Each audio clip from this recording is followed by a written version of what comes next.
अस्सलाम वालेकुम। हमेशा की तरह आपकी खैरियत का तलबगार हूं और उम्मीद करता हूं कि अल्लाह के हिफ्ज़ व अमान में होंगे। आज की वीडियो में हम लोग एनालिसिस करने लगे हैं PUCIT की पिछली मेरिट की और कुछ फैक्टर्स को मद्देनज़र रखकर 2020 के लिए मुतवक्किल मेरिट भी जो है डिस्कस करेंगे। अगर चैनल को सब्सक्राइब किया हो तो जज़ाकल्लाह, बहुत शुक्रिया। अगर नए हैं तो ज़रूर सब्सक्राइब करें और इससे फ़ायदा ये होगा कि आपको तमाम अपडेट्स बर वक्त मिलती रहेंगी जो कि तमाम तलबा के लिए बहुत ज़रूरी हैं। मेरिट बताता हूँ, लेकिन इससे पहले दो चीज़ें आपको समझना बहुत ज़रूरी है। दो बातें मैंने नोट की हैं पिछली मेरिट लिस्टों में। पहली बात यह कि चूँकि पहले इंटर टेस्ट होता था और इंटर टेस्ट का मेरिट पर बहुत असर होता था, कुछ ऐसे तलबा जिनके मैट्रिक और FSC में एग्रीगेट कम बनता होता था वो इंटर टेस्ट में अच्छे नंबर हासिल करके मेरिट में आगे चले जाते थे। जैसे 2019 में न्यू कैंपस की 4th मेरिट लिस्ट में एक तालिब इल्म के मैट्रिक और FSC का एग्रीगेट 73% बन रहा था, लेकिन उसने इंटर टेस्ट में 90% नंबर हासिल किए और वो 87% नंबर मैट्रिक और FSC में हासिल करने वाले स्टूडेंट से ऊपर चला गया। क्योंकि 87% मैट्रिक और FSC में जिसने नंबर हासिल किए थे उसके इंटर टेस्ट में सिर्फ 57% नंबर आए थे। मतलब ये कि एक फैक्टर जो कम नंबर वाले तलबा को ऊपर लेकर जाता है वो इस साल अवेलेबल नहीं है, यानी इंटर टेस्ट नहीं है। इसका मतलब ये है कि कम नंबर वाले तलबा के पास ज़्यादा नंबर वालों से ऊपर जाने का कोई चांस नहीं है, और ऐसे तलबा जिनके नंबर ज़्यादा होते थे और इंटर टेस्ट की वजह से नीचे आ जाते थे, अब वो नीचे नहीं आएंगे। और दूसरी बात जो मैंने नोटिस की है वो ये कि मेरिट तकरीबन 94% से शुरू होता था और 78% तक आ जाता था। 4th मेरिट लिस्ट में पहली लिस्ट की निस्बत जो है मेरिट बहुत ज़्यादा जल्दी से कम होता है। जैसे 94% से अगर पहली लिस्ट में मेरिट शुरू होता है तो उसका आखिरी जो स्टूडेंट होता है वो 83% 82% तक आ जाता है। मतलब 94 से 83 तक आ जाता है पहली लिस्ट के अंदर, जबकि आखिरी लिस्ट यानी कि 4th लिस्ट को अगर देखा जाए तो उसमें मेरिट बहुत ज़्यादा हाई रहता है, बहुत ज़्यादा कंपटीशन रहता है।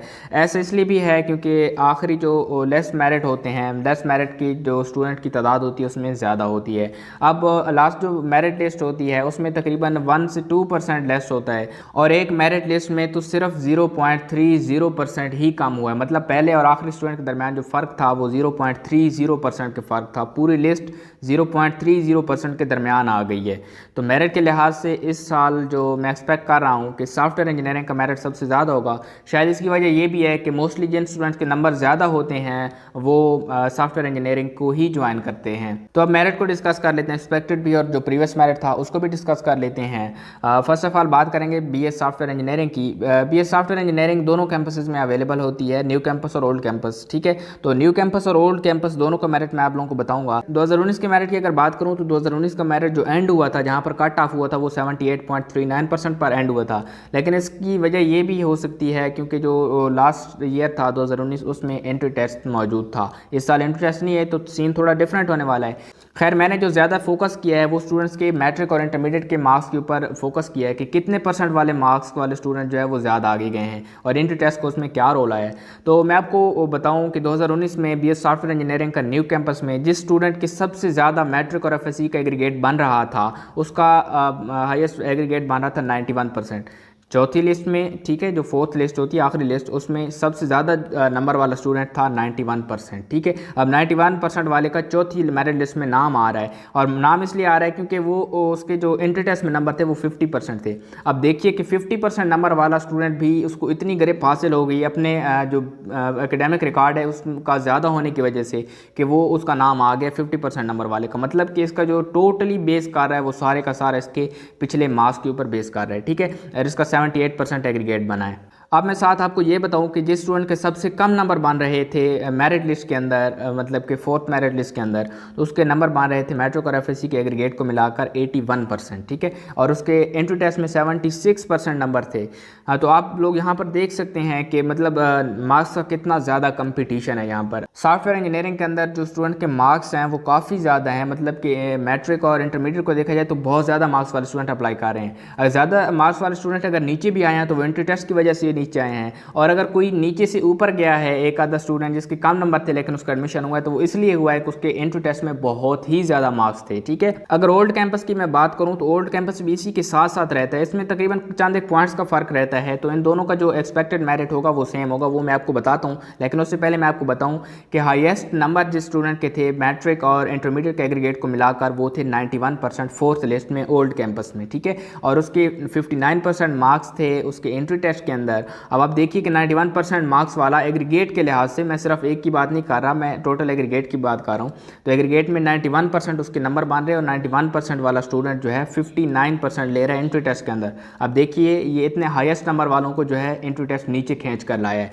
लेकिन इस साल इंट्री टेस्ट नहीं है, तो ये इस तरह का जो स्टूडेंट है ये ऊपर जाएगा और उस ऊपर की वजह से जो है मेरिट और भी ज़्यादा हाई होगा। अब जिस स्टूडेंट की मैं बात करूँगा लीस्ट मार्क्स के लिहाज से, मतलब जिसके सबसे कम नंबर थे, तो कम नंबर उसके 73% बन रहे थे एग्रीगेट के लिहाज से मैट्रिक और इंटरमीडिएट का। इसने अपना दाखिला कैसे सिक्योर किया है? इंट्री टेस्ट के जरिए। इसके जो इंट्री टेस्ट में नंबर थे वो 90% मार्क्स थे। आप अंदाज़ा लगाएं कि 73% वाला स्टूडेंट अपना जो एग्रीगेट है वो सिक्योर कर रहा है 91% के मुकाबिल।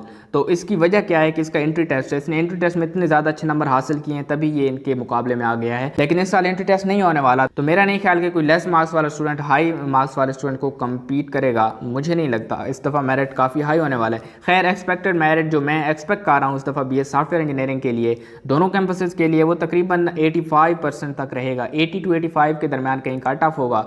और दूसरी बात कि 85% से ऊपर वाले स्टूडेंट खुद को सिक्योर समझें, जितना ज़्यादा ऊपर होंगे इतना ज़्यादा बेहतर है। और इससे जो लेस वाले स्टूडेंट हैं वो अपने लिए ज़रूर दुआ कीजिएगा, अल्लाह बेहतर करेगा। वैसे भी सॉफ्टवेयर इंजीनियरिंग का मेरिट हाई होता है। अब देख लेते हैं BSIT को। BSIT की अगर न्यू कैंपस की मैं बात करूं तो इसका जो मेरिट कट ऑफ हुआ था वो तकरीबन 77.44% पर फोर्थ मेरिट लिस्ट में कट ऑफ हो रहा है। इसमें जो सबसे ज़्यादा मार्क्स वाला स्टूडेंट था उसके 90% मार्क्स एग्रीगेट बन रहा था मैट्रिक और FSC का, और इसके जो इंटर टेस्ट में नंबर बन रहे थे वो 51% नंबर बन रहे थे। अब आप देखिए कि जो हाईएस्ट मार्क्स वाले स्टूडेंट हैं अगर उनके इंटर टेस्ट में बिल्कुल नंबर आती ही नहीं है, मतलब बड़ी मुश्किल से पास हो रहे हैं, फिर भी वो लोग एडमिशन ले रहे हैं, ठीक है। लेकिन ऐसे स्टूडेंट जिनके नंबर कम थे वो हाई कम्पीट करके वो आगे जा रहे थे, वो मतलब कि इनके मुकाबले आ रहे थे, लेकिन इंटर टेस्ट था तभी उनके पास एक चांस था। लेकिन अब जो है जिनके नंबर कम हैं और उनके पास इंटर टेस्ट का भी चांस नहीं है, तो मुझे नहीं लगता कि उनके पास कोई ज़्यादा कंपटीशन के लिए वक्त है। एनीवे अब बात कर लेते हैं जिस स्टूडेंट के लीस्ट नंबर थे न्यू कैंपस के अंदर। तो लीस्ट नंबर वाला स्टूडेंट न्यू कैंपस के अंदर 77% एग्रीगेट रखता है मैट्रिक और FSC के लिहाज से, और इसके 80% इंट्री टेस्ट में मार्क्स आ रहे हैं। अब अंदाजा लगाएं कि 77% वाले को इंट्री टेस्ट ऊपर खींच कर लेकर जा रहा है। अगर ओल्ड कैंपस की बात करें तो ओल्ड कैंपस का जो मेरिट रुका है वो 77.46% पर रुका है लास्ट टाइम। और मेरिट लिस्ट जो आखिरी मेरिट लिस्ट होती है ना, फोर्थ मेरिट लिस्ट, उसका पहला स्टूडेंट था 87.5%, उसके इंटरमीडिएट और मैट्रिक का एग्रीगेट बन रहा था, और इसका जो ओवरऑल एग्रीगेट बन रहा था एडमिशन का वो 81% बन रहा था, ठीक है। खैर इसका जो हाईएस्ट नंबर वाला स्टूडेंट था फोर्थ मेरिट लिस्ट में, जो जिसके सबसे ज़्यादा नंबर थे उसके थे 89% मैट्रिक और FSC के मिलाकर, और जो इंटर टेस्ट में नंबर थे उसके 52% थे। इस तरह ये जो है फोर्थ मेरिट लिस्ट का हाईएस्ट स्टूडेंट था। जबकि कम से कम नंबर वाला स्टूडेंट फोर्थ मेरिट लिस्ट का था 79% एग्रीगेट के लिहाज से, और 72% इसके इंटर टेस्ट में मार्क्स। इस तरह ये जो सेकंड लास्ट स्टूडेंट बना था फोर्थ मेरिट लिस्ट का, मतलब इससे नीचे सिर्फ एक ही स्टूडेंट था फोर्थ मेरिट लिस्ट के अंदर, आखिरी मेरिट लिस्ट थी जो कि, और इस स्टूडेंट के 79% एग्रीगेट मैट्रिक और FSC के लिहाज से बना और 72% इसका इंटर टेस्ट के लिहाज से बना। तो आप देख सकते हैं कि 79% वाला बंदा जो है कंपटीशन कर रहा है इंटर टेस्ट की बेस के ऊपर, ठीक है। अब मैं आपको बता दूं जो एक्सपेक्टेड मेरिट है जो मैं समझता हूँ कि ये होगा, तो वो 80 to 83% रहेगा। 80 to 83% के दरमियान कहीं कट ऑफ हो सकता है। 83% 84% से ऊपर वाले स्टूडेंट खुद को सिक्योर समझे, इंशाल्लाह जो है बेहतर होगा। और इससे जो नीचे वाले स्टूडेंट हैं वो खुद को डेंजर जोन में समझे। ये मतलब नहीं है कि इनका एडमिशन हरगिज़ हो नहीं सकता, अल्लाह करे सबका हो जाए यार, मैं आप सब लोगों के लिए दुआगो हूँ, लेकिन जो हकायक हैं वो आप लोगों के सामने मैं रख रहा हूँ।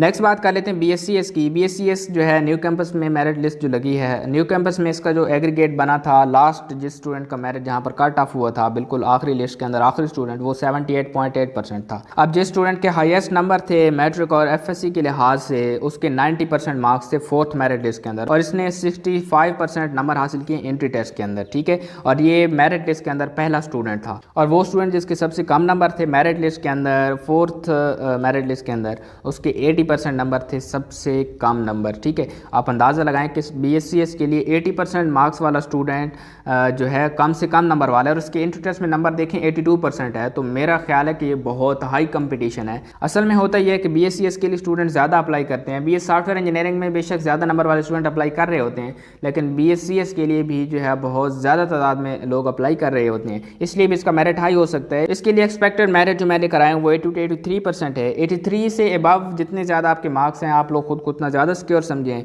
और इससे नीचे वाले स्टूडेंट डेंजर जोन के अंदर आ जाते हैं। और आखिर पर मैं सब स्टूडेंट्स को यही कहना चाहूँगा कि भाई मेरिट को खुद देख लो, एनालाइज कर लो, सिर्फ ये ना करो कि भाई मैंने कह दिया तो बस हरफ जो है बस आखिरी हरफ हो गया। नहीं, मैं भी आप लोगों की तरह इंसान हूँ, मुझसे गलतियाँ हो सकती हैं, मुझसे एक्सपेक्ट की जा सकती हैं, मैं गलती कर सकता हूँ, लेकिन जो चीज़ें जो एनालिसिस सामने है आप लोगों के सामने मैंने रख दी है। अब इसको देखकर आप लोगों ने खुद से फैसला करना है। और मैं आप लोगों को ये कहूँगा कि अगर आप लोगों का दिल कहता है कि यार चांसेस हैं, मतलब थोड़ी सी भी अगर चांसेस हैं कि आपका हो जाएगा, तो ज़रूर अप्लाई कीजिए। बाज़ औक़ात होता है कि मेरिट नीचे भी आ सकता है और मेरिट ऊपर भी जा सकता है, इन दोनों पॉसिबिलिटीज़ में से कुछ भी हो सकता है। आपको डिस्करेज करने वाली बात नहीं है और आप लोगों को जो है झूठी तसल्ली देने का भी कोई फ़ायदा नहीं है। जो हकीकत है मैंने आप लोगों के सामने रख दी है। अगर किसी को मेरिट एग्रीगेट निकालना नहीं आता PUCIT का, तो आप लोगों को यहाँ पर स्क्रीन के ऊपर आखिर पर वीडियो के एक वीडियो मिल जाएगी, उसके ज़रिए आप लोग जो है अपना मेरिट कैलकुलेट कर सकते हैं। बाकी मुझे उम्मीद है कि आप लोगों को वीडियो अच्छी लगी होगी। अगर ऐसा ही है तो अपने प्यार का इजहार लाइक करके कीजिए। मिलते हैं किसी और वीडियो में, तब तक के लिए अपना ख्याल रखिएगा। मेरी तरफ से आपको अल्लाह हाफिज़।